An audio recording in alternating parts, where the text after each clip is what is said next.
আসসালামু আলাইকুম।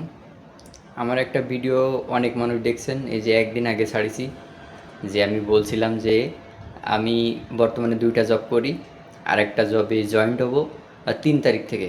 তো আমার ভিডিওটা কিন্তু কিছু মানুষ ভালোভাবে দেখেনি।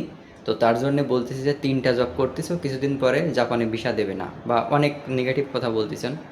তো আমি কিন্তু একবারও বলিনি যে আমি ৩টা জব করতেছি। আমি বলেছি, আপনাদের যদি বিশ্বাস না হয় তাহলে আমার ভিডিওটা আবার দেখে আসি, তারপরে কমেন্ট করবেন। আমি বলেছি আমি ২টো জব করি, আর একটা জবে মানে পাইছি, সেটা ৩ তারিখ থেকে করব, এখনও ৩ তারিখ আসেনি। আরেকটা জিনিস আমি কমেন্টে বলে দিছি যে আমি যখন ওই জবে জয়েন করব রেস্টুরেন্টে ৩ তারিখে, তো ৩ তারিখে যখন জয়েন হবো তখন কিন্তু এর থেকে একটা জব বাদ দিয়ে দেবো। আর আমি বলছি যে আমি ২টা জব করি। তো ২টা জব করি যখন বলেছি তখন ভাবতেছেন যে আমি কত ইনকাম করি, কত ঘন্টা কাজ করি। ২৮ ঘন্টার উপরে কাজ করি, ২৮ ৪০ ৩০ ঘন্টা কাজ করি।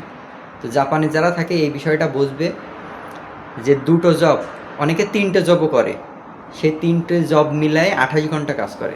তো জাপানে মূলত এখন স্টুডেন্টের সংখ্যা বেশি, তো এই জন্যে আর কি এক জায়গায় ২৮ ঘন্টা কাজ পাওয়া একটু কষ্টকর। তো এটা কিন্তু আপনাদের বুঝতে হবে, আপনারা না বুঝে কমেন্ট করতেছেন, উল্টোপাল্টা কমেন্ট করতেছেন। আপনারা ভাবতেছেন যে ৩টা জব যেহেতু করতেছে তাহলে ৪০ ঘন্টা ৫০ ঘন্টা বা ৬০ ঘন্টা কাজ করতেছে, কিন্তু আসলে এটা সত্য না। বর্তমানে জাপানে বিদেশি স্টুডেন্টের সংখ্যা বেশি। আপনার নেপাল বলেন, বাংলাদেশ বলেন, ভিয়েতনাম বলেন, সব দেশের থেকে কিন্তু মোটামুটি ভালো স্টুডেন্ট ঢোকা শুরু হয়েছে হঠাৎ করে, বিশেষ করে হঠাৎ করে। কারণ জাপানে কিন্তু আগে এরকম মানে মানুষের আসার আগ্রহ ছিল না। এখন বর্তমানে বাংলাদেশের দিকেও তাকালে দেখতে পাবেন বাংলাদেশের স্টুডেন্টরাও কিন্তু জাপানে আসার চেষ্টা করতেছে বেশিরভাগ, এর আগে কিন্তু এমন ছিল না। আর এই বেশি স্টুডেন্ট হওয়ার কারণে এক এক জায়গায় কিন্তু ২৮ ঘন্টা কাজ পাওয়া একটু মুশকিল হয়ে গেছে। তো অনেকে করতেছে কি, এক জায়গায় কাজ করতেছে, সেই জায়গায় হলো ৩ দিন দিচ্ছে। ৩ দিন দিলে আপনার এক এক দিনে যদি ৭ ঘন্টা করে কাজ দেয়, তাহলে ৩ দিন কাজ করলে ৩ × ৭ = ২১ ঘন্টা। সে কাজ করতে পারবে ২৮ ঘন্টা লিগাল সপ্তাহে, তাহলে এই জায়গা হচ্ছে ২১ ঘন্টা। তো এই জায়গায় সে ২১ ঘন্টা করতেছে কিন্তু, আর ৭ ঘন্টা, বাকি যে ৭ ঘন্টা, এই ৭ ঘন্টা সে কি কাজ করবে না? সে তো অবশ্যই এই ৭ ঘন্টা কাজ করার ট্রাই করবে বা চেষ্টা করবে। তাইলে এই ৭ ঘন্টা কাজ করার জন্য কিন্তু তার আরেকটা জব খোঁজা লাগবে, যে জায়গায় সে সপ্তাহে ১ দিন কাজ করবে এবং সে ৭ ঘন্টা কাজ করবে। সে সেই জায়গায় কথা বলে নেবে যে আমি ৭ ঘন্টা কাজ করতে চাই সপ্তাহে। তো এইভাবে কিন্তু ২টা জব করে, আবার অনেকে ৩টা জবও করে।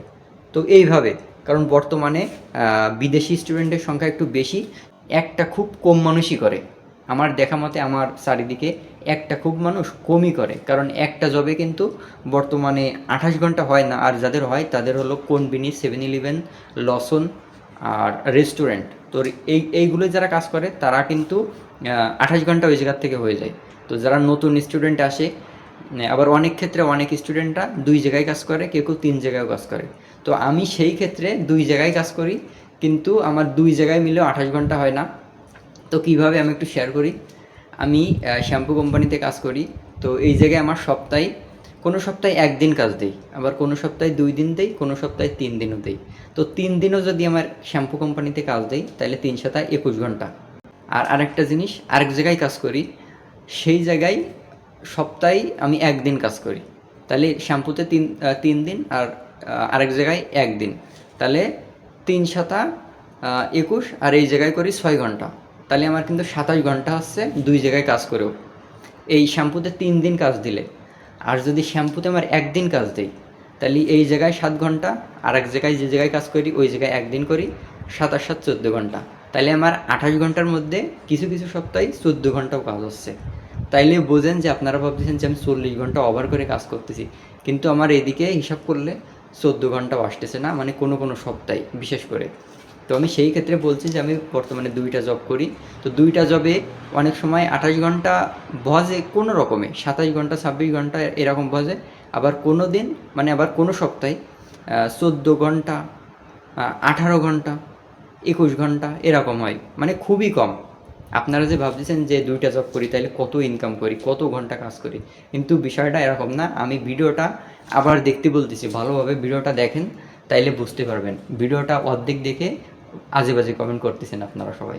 তো এই হলো আমার 2টা জব করার কাহিনী, যে কোনো সপ্তাহে 14 ঘন্টা বসতেছে না 2টা জব মিলে। তো যারা এখনো বিষয়টা বুঝতে পারতেছেন না তারা আমার ওই ভিডিওটা দেখে আসেন, তাইলে বুঝতে পারবেন।